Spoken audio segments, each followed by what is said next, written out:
Good afternoon, everybody. Another great Friday in Harare. It's getting chilly, cloudy, but you know, it should be past winter, but we're still here. Well, it's still winter. It's still winter. Solstice was last week, so that's supposed to be the shortest and coldest day. It should be warmer, but so it's starting to get warmer. But it's actually getting colder. It is. I haven't felt the cold yet. Okay, all right. Yeah. So I see you stepped up to your game after Gloria put down the content last week. Absolutely. I realized you even got me to wear a jacket. I have to act the part. And that's a good thing. Your sister, you actually did a poll on Twitter. Really? Yeah, with his trolls. Yes. His fans. And they insisted that he shouldn't wear a jacket. But because of you, he's actually wearing a jacket. Yeah, he looks very nice in a jacket. Yeah. You see your influence. Yeah. Fantastic. Yeah, this is the second time that the show is starting on time. Yeah. It's a good thing. It's a good thing. Fantastic. All right. Maybe let's start with what we are actually drinking. Gloria, what do you have? I'm having a Campari orange.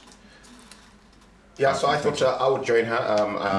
I'm going to have a Campari spritz. I've got some Italian sparkling wine that I'm going to mix it up with, and it's a celebration of the end of the coldest days, and I'm excited about more sunny days.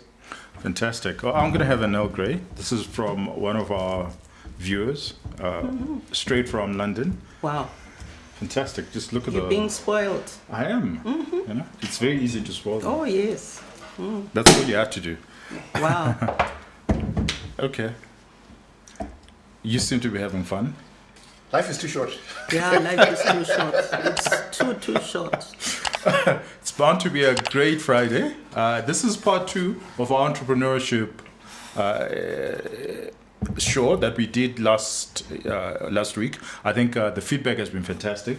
Thank you, Gloria, for that. I think what we're getting is lots of people found lots of things to talk about, lots of talking points, and lots of things that are coming out, which is exactly what we want to actually get a conversation going. Yes. I think that just to recap, we talked about the pioneering black entrepreneurs and what they did in the 70s. We talked about their relationship with government and how that over the years progressed, some of the more nibbling issues and some of the things that they did well. What happened in the 80s, which was fantastic as well as sad.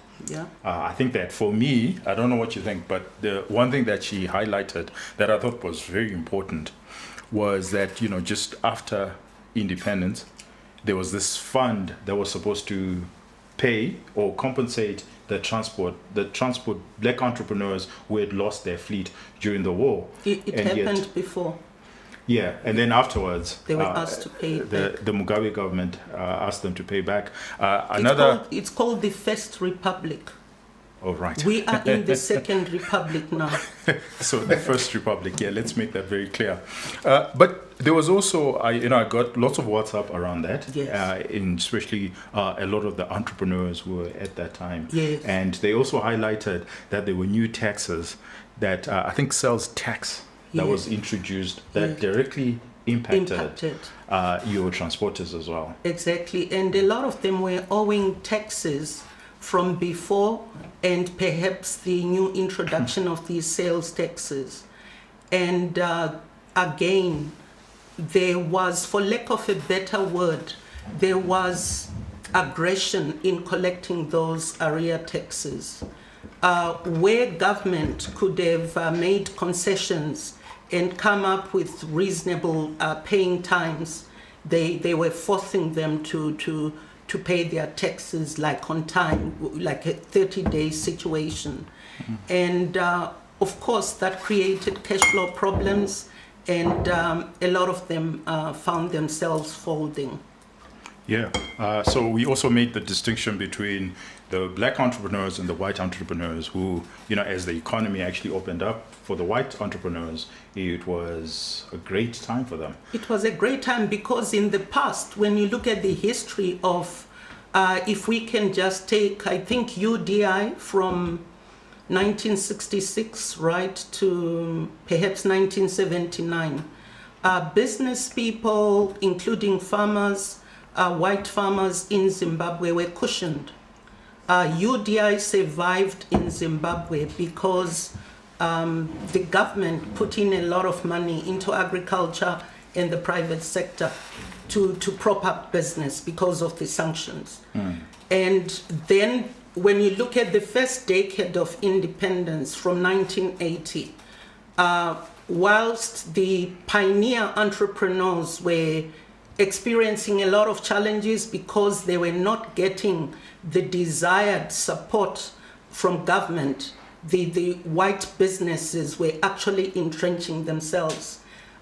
These are businesses that were already coming from a position of advantage, and they were being advantaged by the First Republic. Even more so. Okay. And I thought that was a very revelatory discussion. What do you think, post the discussion? Any conversations you had? Yeah, lots of interesting conversations. I think people are quite excited about the period that we're about to discuss in terms of the 90s and the bankers, that came into their own at that time and changed the landscape of entrepreneurship in the black community. Yeah. And then the other thing that we then highlighted, and I think that was at the tail end of our conversation, was we talked about the socialism decade and how that impacted on entrepreneurship in general and in particular black entrepreneurship. But at the end of the 80s, we then talked about this new activism, especially from the black entrepreneurs, and then the formation of IBDC, Empretech. I think that's where we ended, and that's where we want to take it forth. So to start off with, something more exciting, I think business rivalry is always an exciting thing for me. There's a lot to learn. I think we enjoy the Bill Gates, Steve Jobs rivalry, right? Yeah. That was an interesting one, right through from the late 80s to... From the early 80s, actually, all the way up until... 2000. Yeah, that's when Bill Gates stepped down from Microsoft. Yeah. They had big fights, but they also collaborated and worked together. Yes, they also collaborated. True. Lots to learn there. The interesting one is within IBDC and then the women's organizations as well. Maybe you can tell us. So the one that pops out quite prominently is the one between Ben Mcheche and chemist Siziba. Oh, that conflict. Yes. I don't know the details of that conflict, but... within a lot of these organizations, be it the women's organizations or the ones that were promoted by men, there was always a jockeying of power. Who is bigger than the other? And as we are going to discuss later on, we are going to realize that it led to the collapse of a lot of those founding organizations. Okay. And then, one that you've talked about and you might know something about is the OMA, the women's organization. Oh, the OMA Bank Project. Yeah. The OMA Bank Project was an initiative of the ZANU-PF Women's League, together with, I think there were about 15 women's organizations. I was recruited by the United Nations to do the feasibility study for the OMA Bank project. I think that was in July 1996, did it, submitted it to the women's organizations in ZANU-PF, and then my contract ended. And then the women persuaded the UN that I should carry on to ensure implementation. The model was very simple. The bank that had the largest branch network was the Post Office Savings Bank. So essentially women were supposed to go and open accounts with a particular name, OMA Bank Project, because money was being collected throughout the country. And women were supposed to pay, I think, about $560, and they had been given about 6 months to do that. The collection started. I lasted up until the end of my contract, which was, I think, in May 1997. But at that time, the UN had said that since the women's organizations were fee-paying organizations, they should be able to pay consultants, and the women didn't have the money. Okay. But also what was happening was, it's one thing to have this big, audacious goal about wanting to set up a bank, but it's another thing for you to internalize and understand the issues around the feasibility study, so that when the press out there wants to know more stuff, you can articulate it, because you are the women, you are the stakeholders. It presented a challenge because consultants are not supposed to be at the forefront of initiatives that they are working on. They are mere catalysts, and they are supposed to remain behind. But every time people wanted to know more about the project, they would say the consultant might go, and it presented a lot of challenges with the ministry that time, and they told me that you need to put the women in front. And there were a few challenges around articulating it. But at the time that I was leaving the assignment, we had persuaded the banking sector, specifically Standard Chartered Merchant Bank, when it was still in, I think it was Standard Chartered Merchant Bank, and the bank that Dagi started, ABC. I think before it wasn't called ABC, it was called Heritage. FMB, yes. Yeah. Sheila Galloway was working there, so she was seconded to Oma Bank Project to assist, and Pindi Nyandoro was with Standard Chartered Merchant Bank, and she was seconded. All right. That was the last time I heard about it, until 2003, when there were announcements in the press that they'd succeeded in raising 15 million. What was needed at the Reserve Bank is the starting capital was about 18 million, and then the bank stopped. Wow.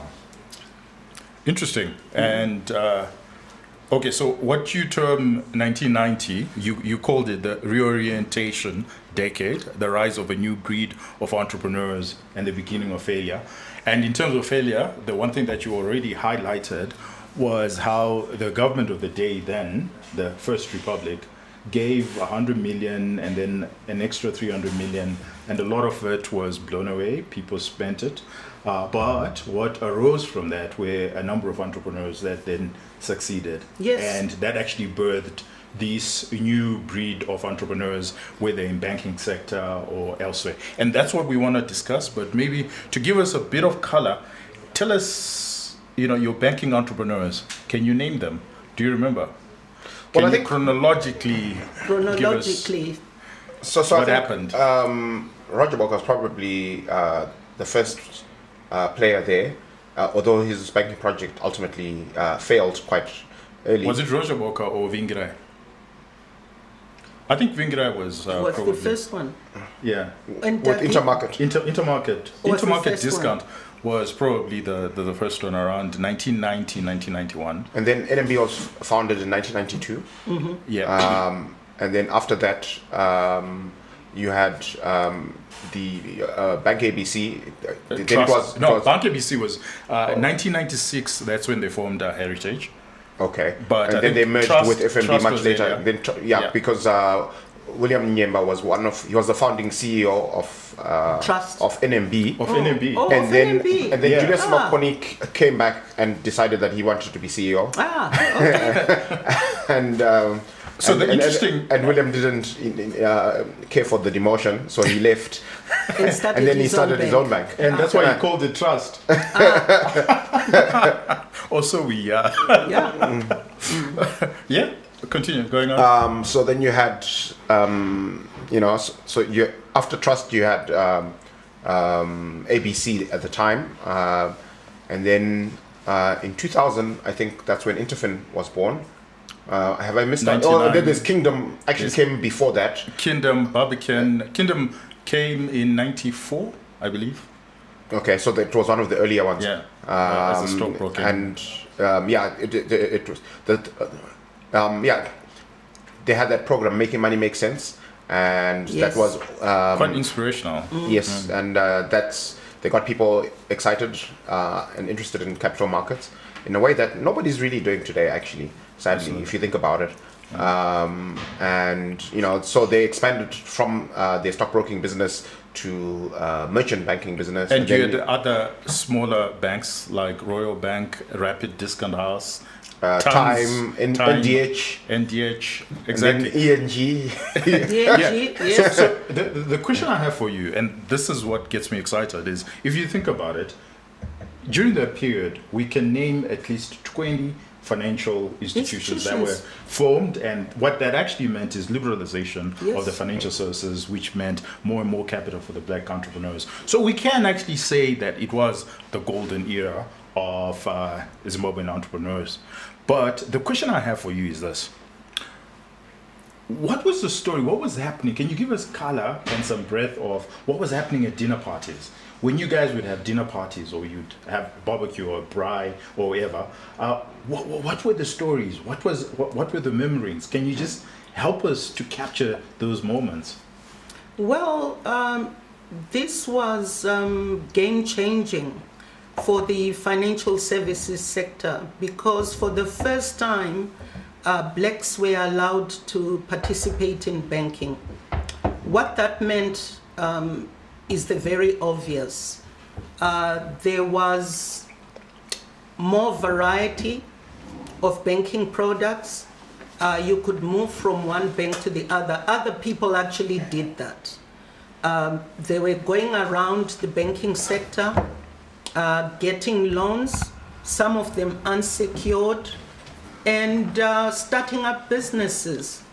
It was good for the consumer, although at some point there were people who were thinking that the Zimbabwe banking sector was getting overbanked. But consumers were happy because there was finance available in abundance. But increasingly, as more banks came into the market and the market became increasingly competitive, other consumers were unhappy about the fact that they would submit projects to some of these banks, and either they don't get a reply, or they are told that their project has been turned down, and then they find some of the officers of the bank or senior management or owner managers of the bank buying up companies which they had submitted to the bank to buy. So some of these issues started emerging. And just before the end of that decade, we started seeing cracks in the banking sector with the fall of... Okay, before we get there, the point I'm trying to say, and it might be an obvious point to you, but not so obvious to some of us, and especially to the young entrepreneurs who are out there. It's how did these guys actually start the banks? Was it a question of a dinner party? We just put your hand up and you're like, oh yeah, I think I can start a bank, and that was it. You started a bank. Or how did these conversations, how did these partnerships start? What was the mood like at that time? I mean, a lot of them were professionals. Why were they deciding to sell their houses, like Nigel, to start entrepreneurs, to become entrepreneurs? Well, like what was the society and the socialization like for entrepreneurs at that particular time? Remember, a lot of them who started banks were in the banking sector, so they did understand how things worked in the banking sector. And it was then easier for them to dispose of whatever assets they had to then fund the capitalization of the bank. Everybody was looking for opportunity, Tinashe. You looked at your skill sets and said, am I going to go and do something that is totally different from what I know? Or if there are opportunities in the sector in which I'm already operating as a professional, that is where I'm going to operate. The environment was very enabling. We also had a lot of business organizations that were coming up. That was the same time AAG was also started, Affirmative Action Group, as a lobby group. And as a competing to IBDC, but remember, the more the merrier.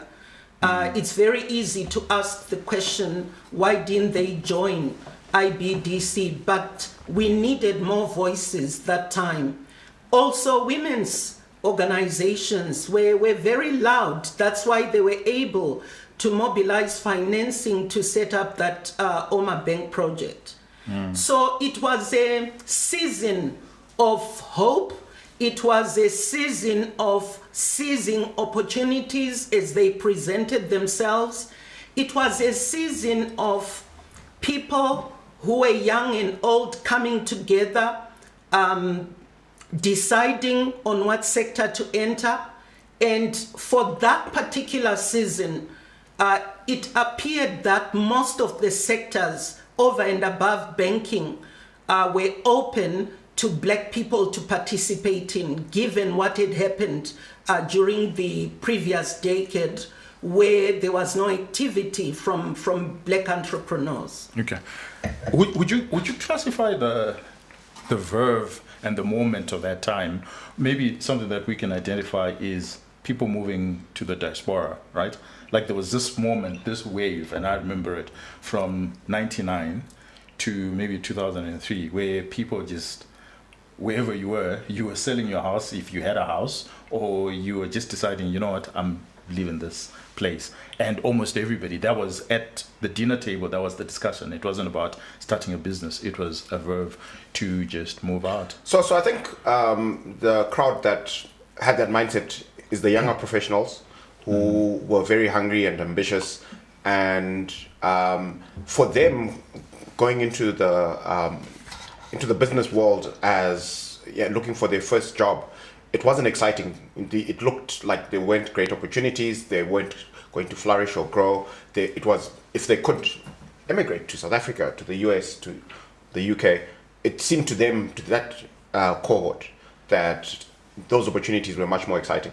But the guys who were in their 40s and 50s at that time, who had a lot of business experience, they had a completely different view, because they were in a position to actually start businesses and fill up this vacuum that was created by a lot of the capital that left. Because remember, when after the land reform program, a lot of the white farmers emigrated, and a lot of white business people emigrated as well. So that created opportunities for new entrepreneurs to fill in those gaps. And it was primarily people who'd been here people in their 40s and 50s who had done business and who could understand the market and set up businesses to take advantage of those opportunities. I'd like to push back, and Gloria, you can come in here. I would like to make the argument that it's exactly the same. It's your young, starting out, or just relatively young executives. Because when you think about it, Nigel was 24 when he started a bank.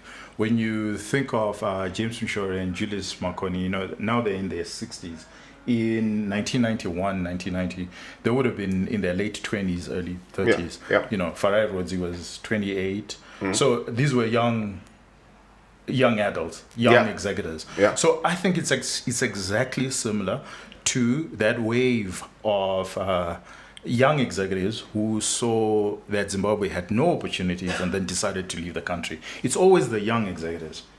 So, but also, I think it's your entrepreneurial orientation and your experience, and who is informing your thinking at the time.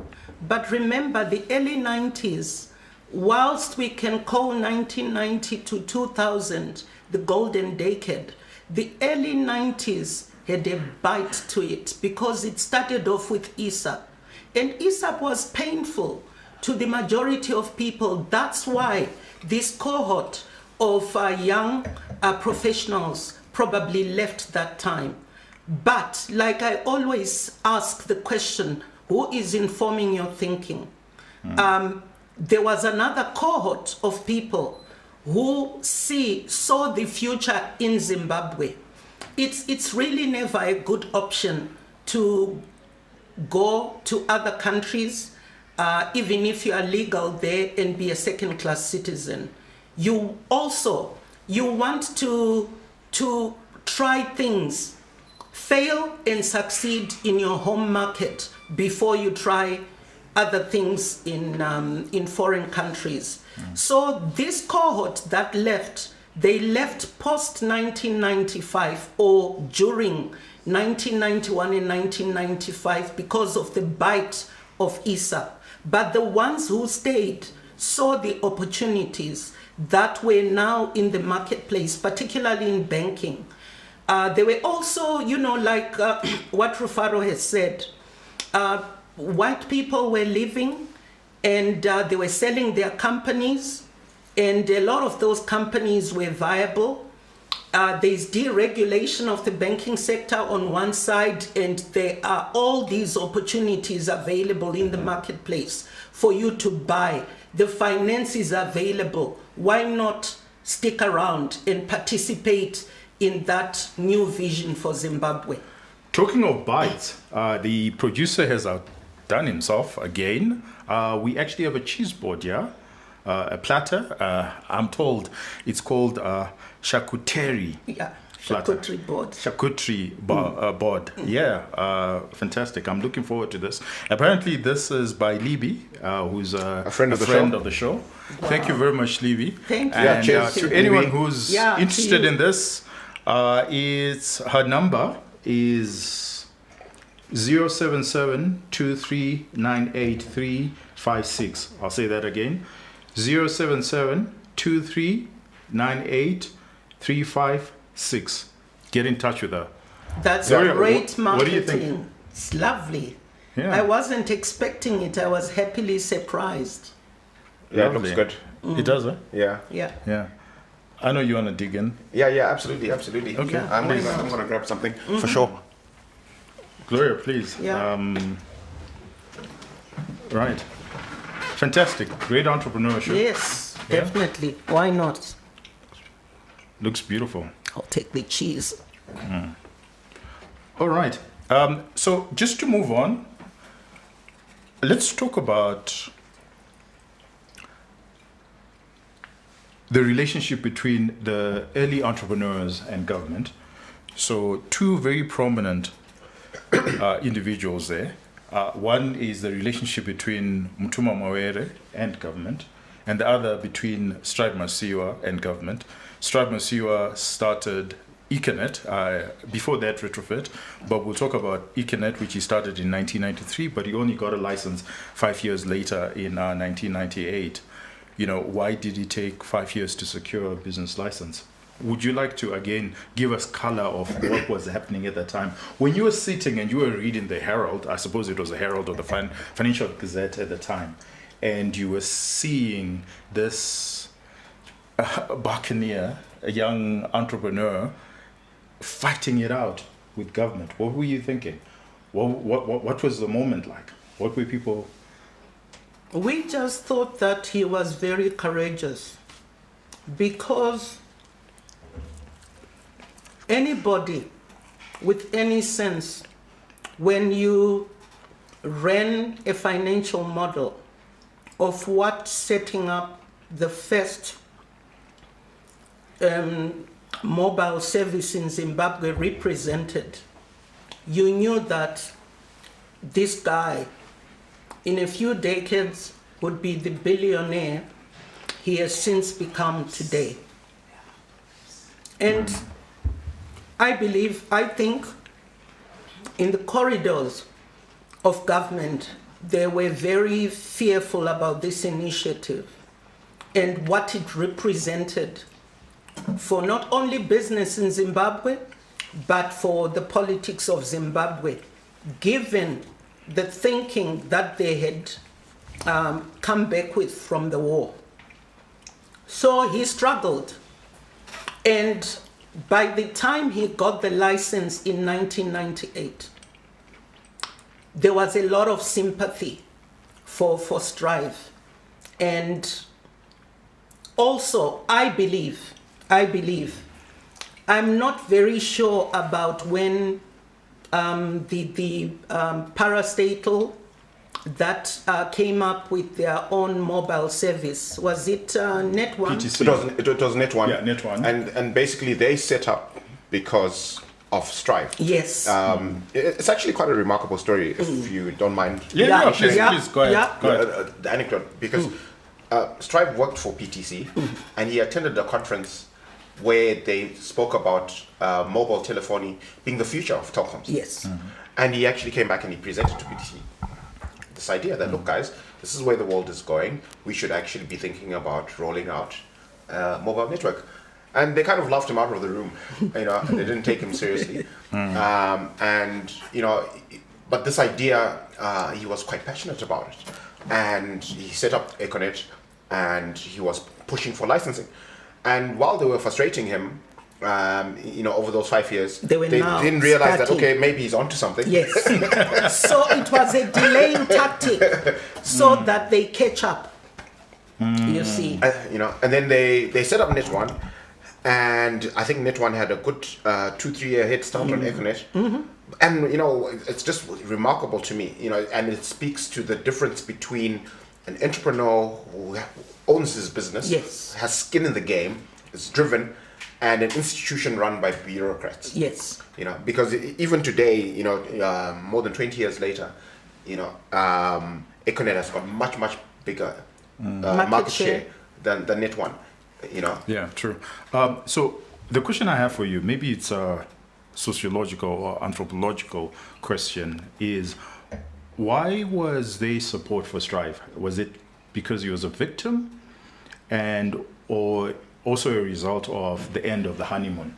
I think last week you talked about the honeymoon phase in which we as black people trusted our government, and yet now we see all-out war between Strife and the government. Is this the end of the honeymoon period and people actually supporting a victim, or really, would you want to just shed a bit of light there? Frankly speaking, what I saw in the papers when we were reading, he had so many setbacks.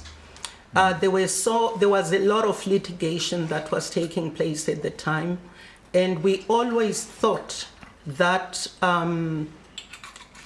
the powers that be or the judiciary would see the light, but it wasn't to be.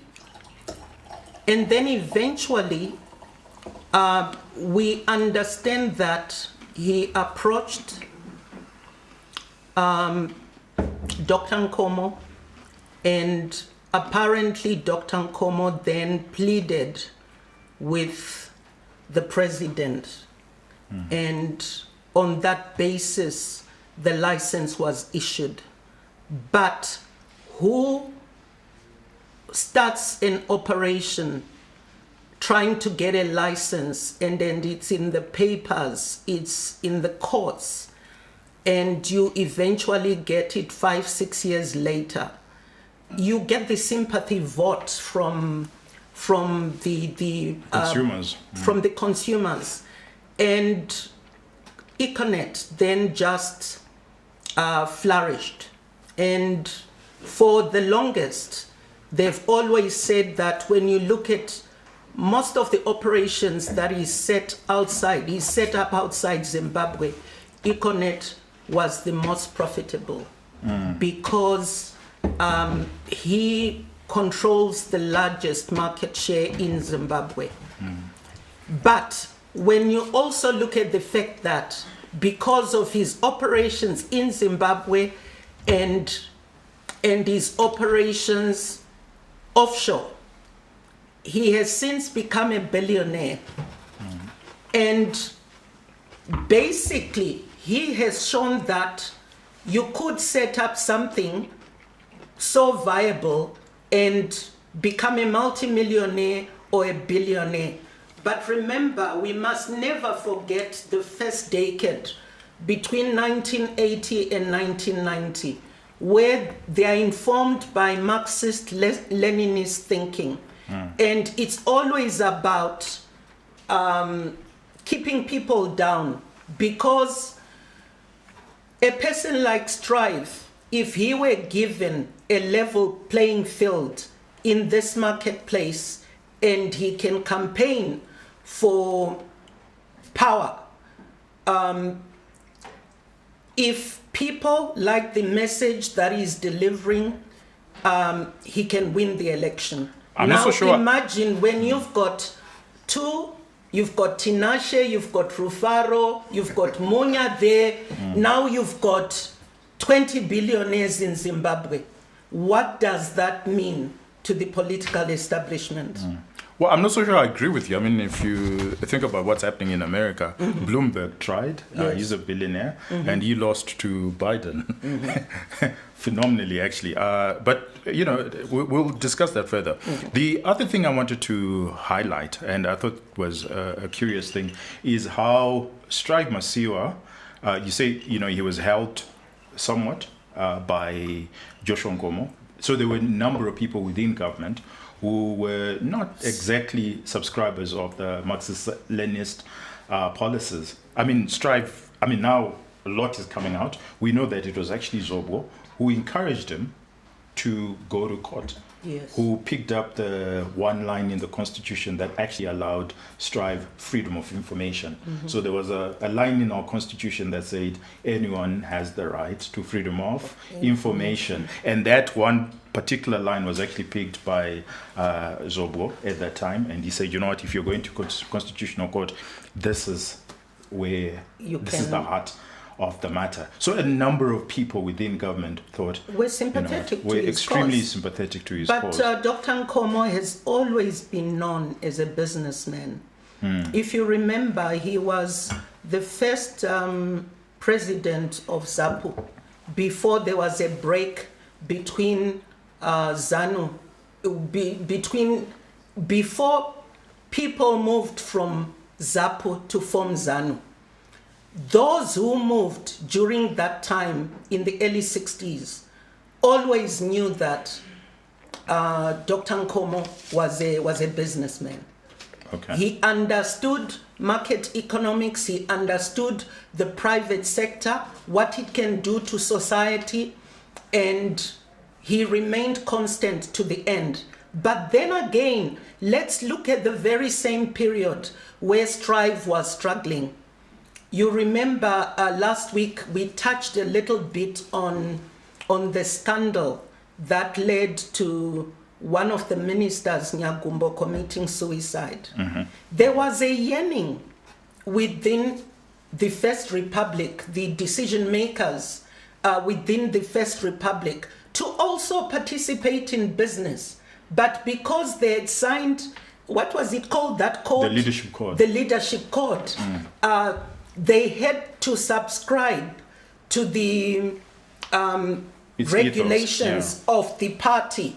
But people wanted to set up businesses. If you look at Dr. Zobwo, he started buying up hotels in Masvingo and so forth, and even brought Protea from South Africa here to run the operations.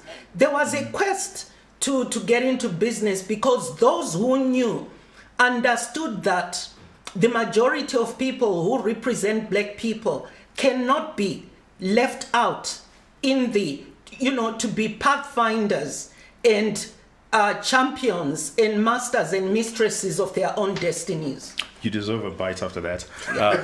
While we do that, let me talk to Rufaro. There's something that our George Newemba always says, always argues, and after what Gloria has said, I think it's something that I would like us to just expand and think about. So, and I hope I'm doing justice to his argument.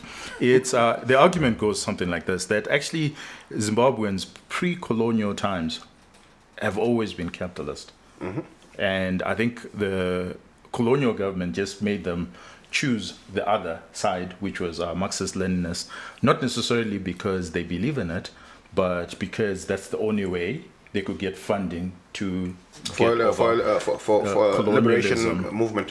For a liberation movement, it was quite necessary to be tied to an ideology that Russia and China were tied to. So the point I want to ask is, how true is that? Or do you think that there's an argument to be made about our capitalist roots in pre-colonial times. Yeah, I think that's our nature. That's part of our culture. If you look at the history pre 1890, we used to trade with the Portuguese and the Arabs, and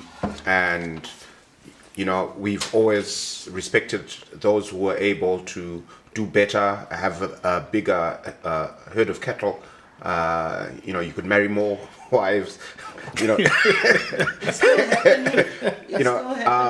was this respect for people who could create and accumulate wealth, and I think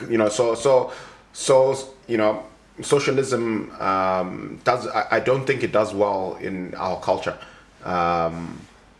and it's actually quite sad that we haven't really abandoned this Marxist-Leninist thinking completely, because I think that one of the reasons why our economy doesn't do so well is because the people running it don't have big stakes in it. Like in terms of, so if you think about South Africa and you look at a guy like Cyril Ramaphosa, right? He's worth more than $400 million. He owns significant bits of that economy, and so he's got a direct personal interest in seeing that economy grow and do well. Now, whether he's doing a great job or not is a different conversation, but he's got a vested interest. Okay.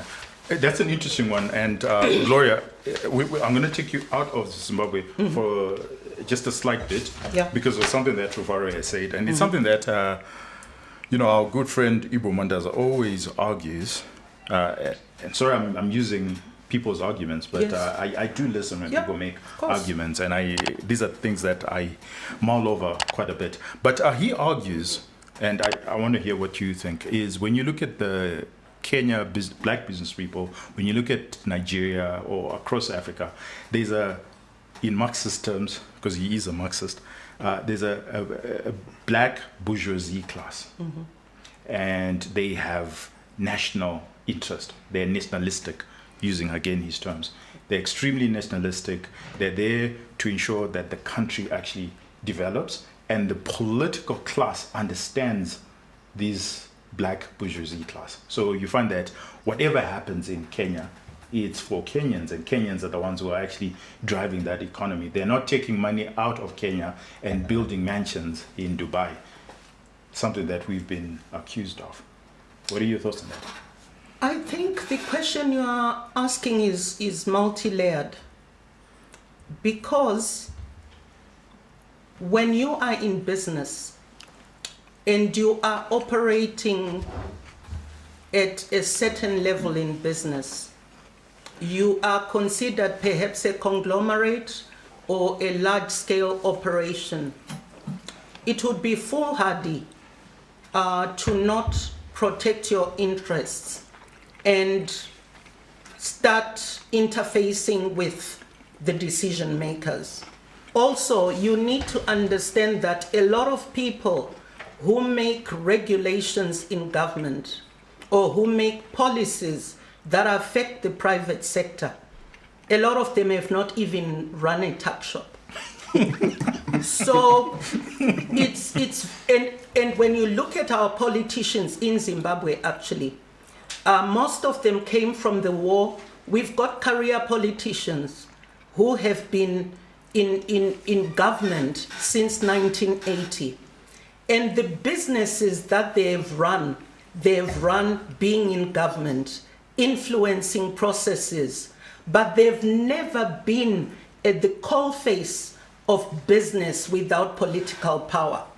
Now, having said that, how do we draw the line between, for lack of a better phrase, us licking politicians so that the survival of your business is maintained, or genuinely interfacing with politicians for the purpose of educating them, for the purpose of selling benefits to them, that if you allow, for example, Strife to set up Econet these are the contributions he's going to make to the fiscus in terms of taxes.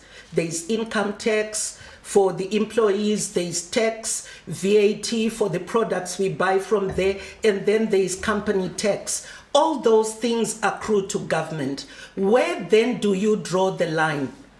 In Zimbabwe, I'm saying this with caution. In Zimbabwe, it seems every Tom, Dick, and Harry who wants to join the ruling party, it's all about making money. But also, there have been surprises from the ruling party when they see a Tinashe or a Rufaro succeeding and you are not a card-carrying member of ZANU-PF. So what type of climate do we want for the private sector to thrive in Zimbabwe?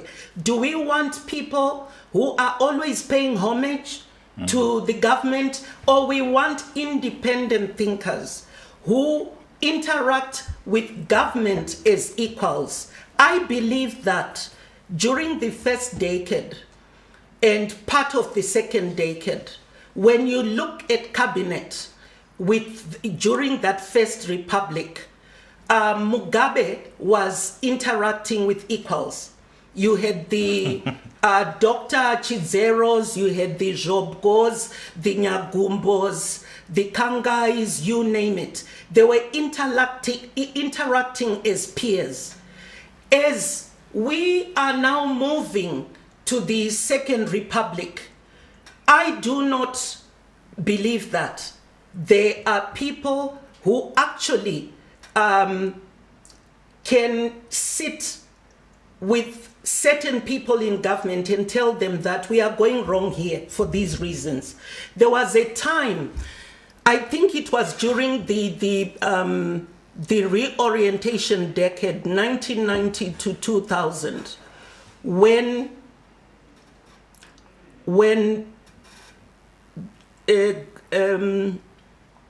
government employees' salaries were increased. And President Mugabe actually came out and said, I have increased salaries by a certain percentage. I wanted to do more. But Chizero said, we've got no money. And he listened. That statement alone tells you that these were guys who were in government, who were communicating as peers. Now, even the business people of that day, I believe that they could sit around a table and talk to the Ministry of Finance, Ministry of Industry and Commerce, could talk even to the president and educate, inform, and hopefully persuade. Nowadays, I think the power dynamics have shifted and government has got the upper hand, and entrepreneurs are just interacting with the ruling party for survival, not to educate, to influence, and to persuade. Okay, brilliant. Yeah. You raised a pet peeve of mine, and I think it's a very important issue in our country at the moment, in terms of the voice of business, or the lack of the voice of business.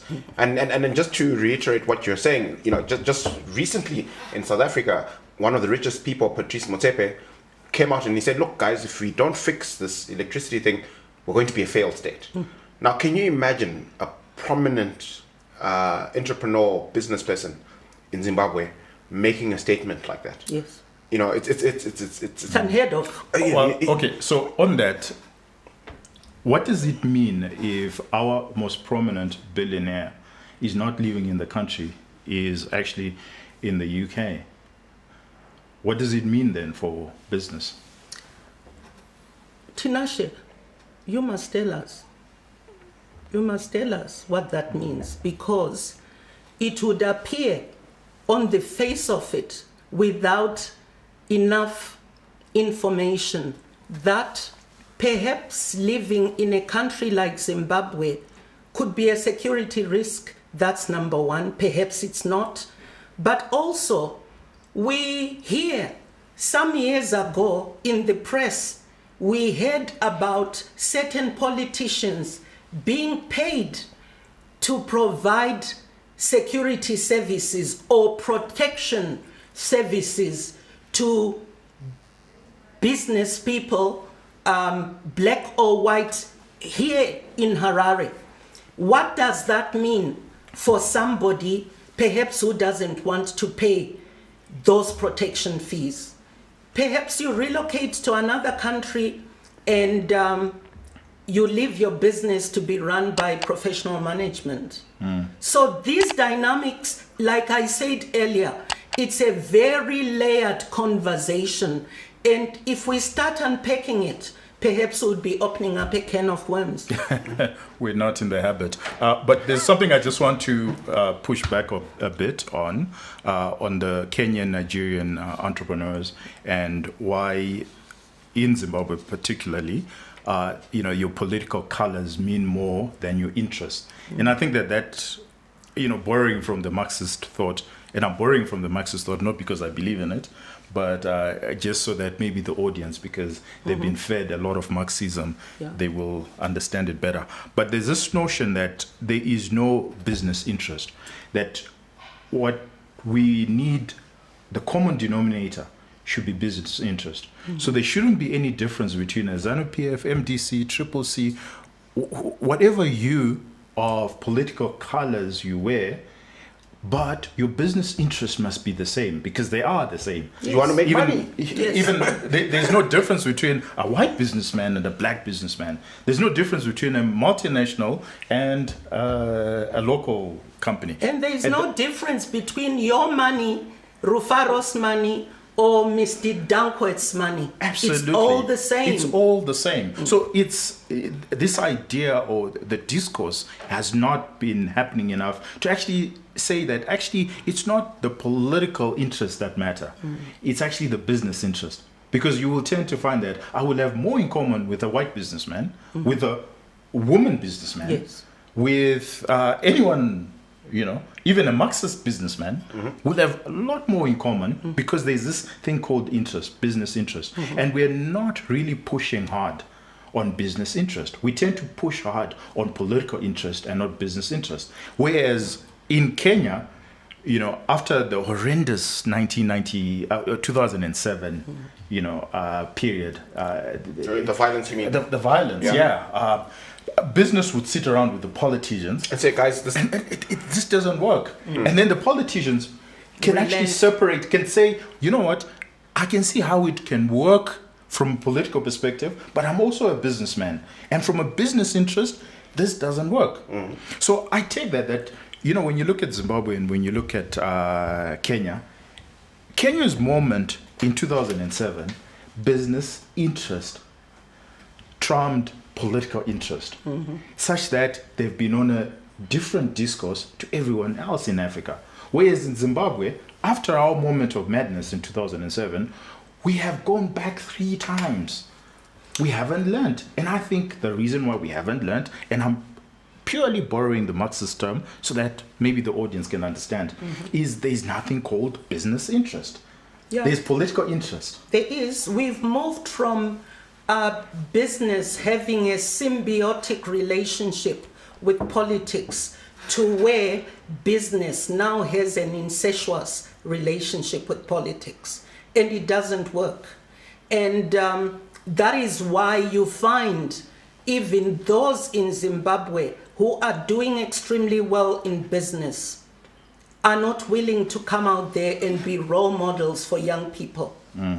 And it's very unfortunate, because Zimbabwe needs successful entrepreneurs who live locally, who actually are role models, so that the younger generation can see how it's done. But everybody is keeping a low profile, they are keeping under the radar, because the political movement trumps business. That's true. Okay, now I need us to move on from here, and I'm going to lay the land for what we're going to be talking about, which I think is something.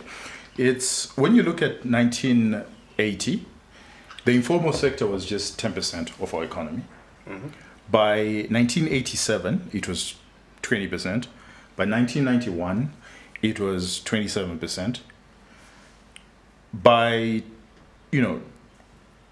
2004, it was 40%. So it sounds and seems like by design, business was becoming more and more informalized.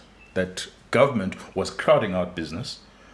And as it was crowding out business, the only way people could survive from a business perspective was to informalize. Taxes were higher, and then also the onslaught for black business people culminated, and this is where I want you, Gloria and Rufaro, because now you were an analyst during that time, culminated in Gono's assault towards the banking sector specifically. So here, advisedly, I want to highlight the point where Gono is accused of not accommodating for overnight accommodation, not giving the black business people overnight accommodation, even when they had treasury bills to support their borrowings. He basically shut, and he made a liquidity problem become a solvency problem. And when it became a solvency problem, a number of banks were closed. Now, the obvious ones are the banks, because that's what we saw. But people forget that a lot of asset managers were also closed. A lot of discount houses were also closed. And that's the end of our golden era. Gono and the impact of Gono. Some would like to argue that it actually wasn't Gono. It was Gono acting on the behest of political interest. We will never know what transpired, but it was a very unfortunate period in our lives, because it was like the rug had been swept off the feet of the new bankers. Yes, perhaps some of the bankers were participating in illegal activities, and perhaps this whole idea of owner-managed banks wasn't so suitable. But I always believe that, problems are created by people, but they can equally be resolved by people. What happened in Zimbabwe is not new in the world. There could have been consolidations, or there could have been new regulations put into place that owner managers can't run their operations. We need professional management. I mean, this happened in South Africa just before their freedom. There was a lot of consolidation of banks. Some banks handed back their licenses, and there was a lot of mergers and acquisitions. But in Zimbabwe, just like what happened during the early 1980s with our pioneer entrepreneurs, that onslaught, we saw it with the banking sector when Gono was the governor of the Reserve Bank. I do not know what informed his thinking. Perhaps he was answering to the political establishment, the First Republic. And we have gone back right now to a situation where we've got fewer banks. The traditional banks that were there before, I think with the exception of Zimbank, are still there.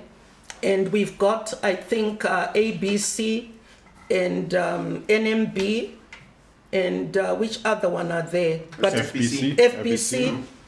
And the other ones are no longer in the marketplace. To the ordinary consumer, it's a disadvantage because there is no choice. And what then happens to all these entrepreneurs who were in banking, who were charting new paths, who were providing opportunity to the majority of people here in the country? It becomes very unfortunate. But also, what I want to highlight is the failure of banks in Zimbabwe also coincided with the failure of the Credit Guarantee Company, which was a subsidiary of the Reserve Bank of Zimbabwe. But it was a company that was owned both by the Reserve Bank and the 5 traditional commercial banks, where banks were being forced to place money in the credit guarantee for guarantees of small loans for small and medium-sized enterprises. For you to become a corporate, a large-scale enterprise, you start off small and then you graduate, right? And when that credit guarantee company died in the early 90s, and we then saw cracks in the banking sector happening, it also meant that there was no legitimate guarantee scheme for our up-and-coming entrepreneurs. Yeah. I want you to actually answer your question. Yeah. There's nothing unusual with bank failures. Yeah, they fail all the time. They fail all the time. Yeah. There's nothing unusual with reorganization of banks. For sure. We've seen that in Nigeria, actually during that period of time, they had a tumultuous period where a lot of their banks were failing. We know the financial crisis of 2008, and banks had to reorganize. Just recently in California, you had the Silicon Valley Bank exactly collapse and get taken over by JP Morgan. So having that history and having that background, when you really think about what Gideon Gono did, I want to know, are we reading too much into the leaves when we say that there was certainly an undertone of political victimization and less about the business of banking? Yeah, for sure. I think that, he probably had a view about the indigenous banks, because the indigenous bankers owned the banks that they worked in and ran. They were extremely wealthy, and in the club, in smoke-filled rooms, they would say unkind things about those executives who are running banks with zero equity.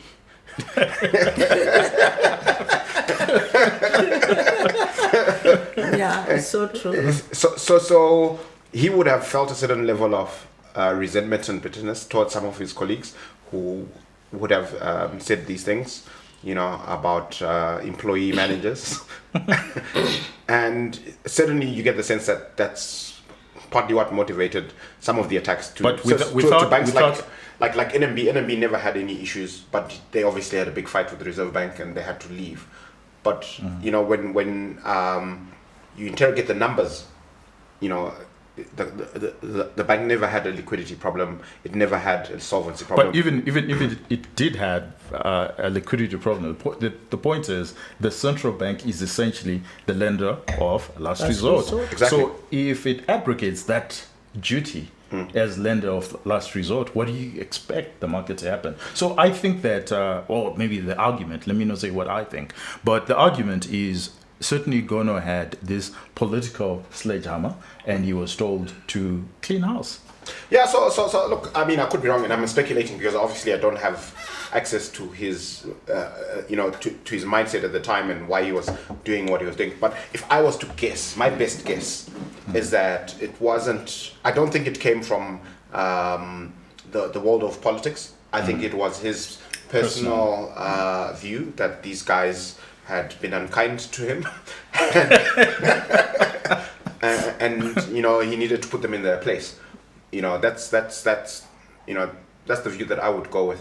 And I think one of the legacies of that, which is quite sad, is that if you fast forward to 2016 when we moved from 1-to-1 and people lost their savings again. The reason why the banks didn't, come out very strongly and say, look guys, you can't do this to our depositors, is because they'd been traumatized. They're suffering from this trauma from 2003, 2004, 2005, where pushing back against the Reserve Bank has led to very painful experiences. Yes. Yeah. So my question to you, Gloria, after that, thanks for that, Rafa, that was actually brilliant, is this, how much of policy making is driven by personal vendettas and how much of it is actually driven by the country's ideology and also the country's interest? Yeah, nationalism. Yeah. We've got no statistics to actually indicate that. What we can deduce from the outcomes on the ground is when you look at the state of our economy today and the state of entrepreneurship today, it would appear that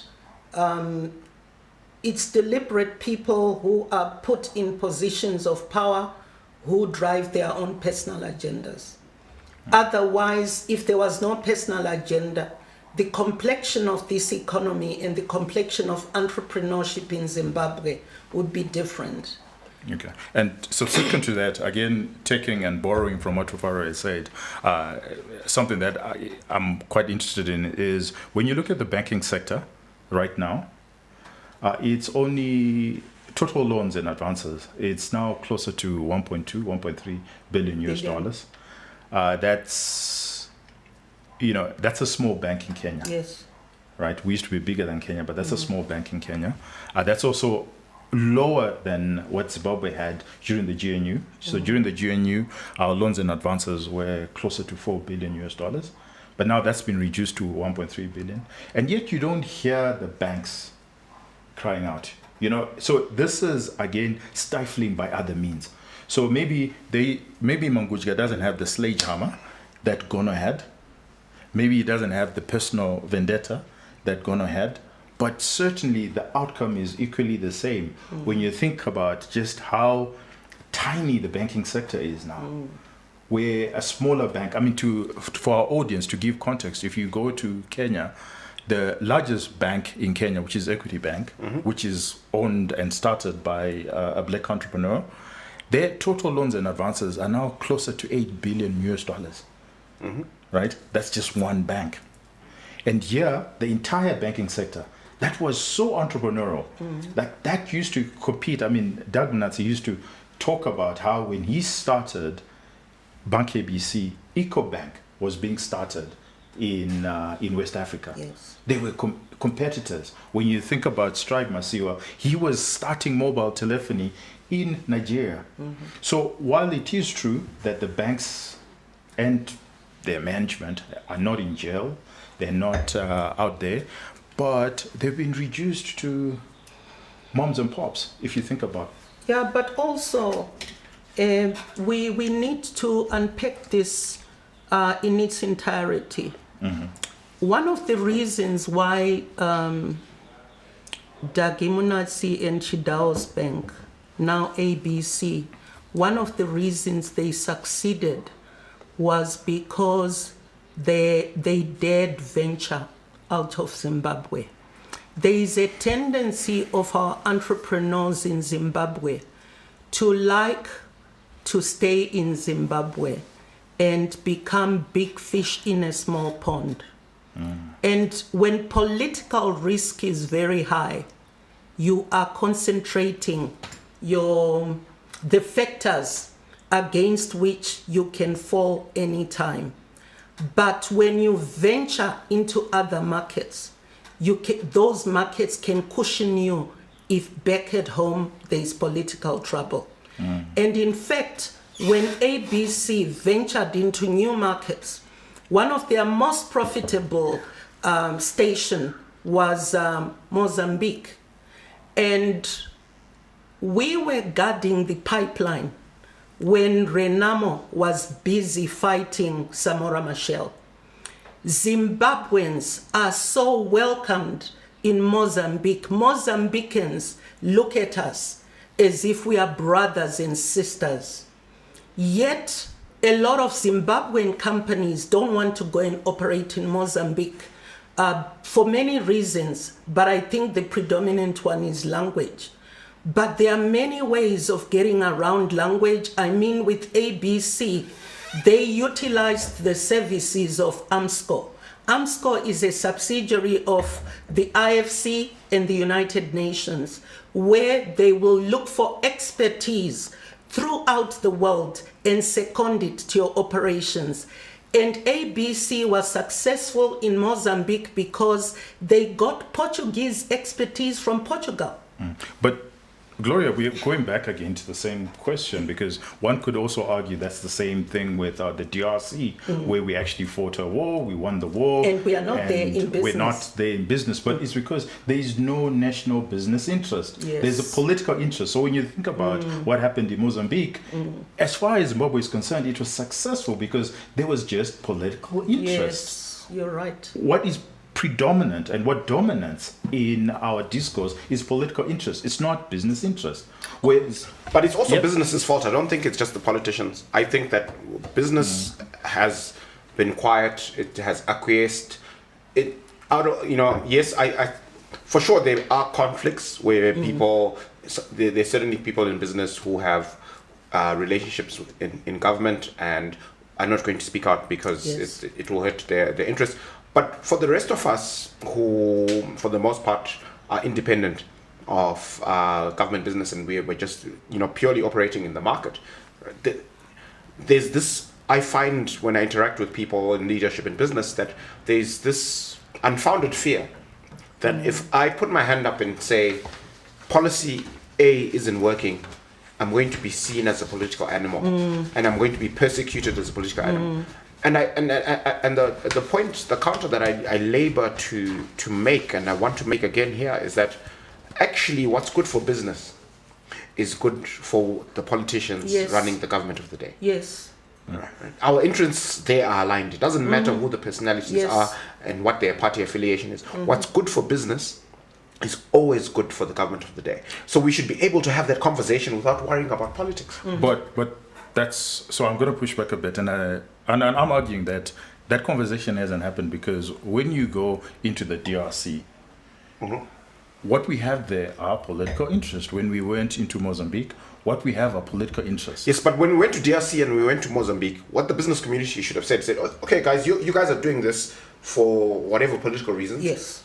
We want to be right behind you and doing business deals. No, it's and impossible. We never did that. No, it's impossible because the national question has not been answered. Well, but the nation has not put its hand up. We The were national defending the pipelines. Right now, the country that is benefiting the most is South Africa. Yet South Africa is the one that was funding Renamo in Mozambique. Tell me. How does that make sense? Yeah, it doesn't make sense. No, and what I'm actually arguing is because the national question, as far as business interest, has not been answered. Yeah. So because the political interest, right, has been answered. So it's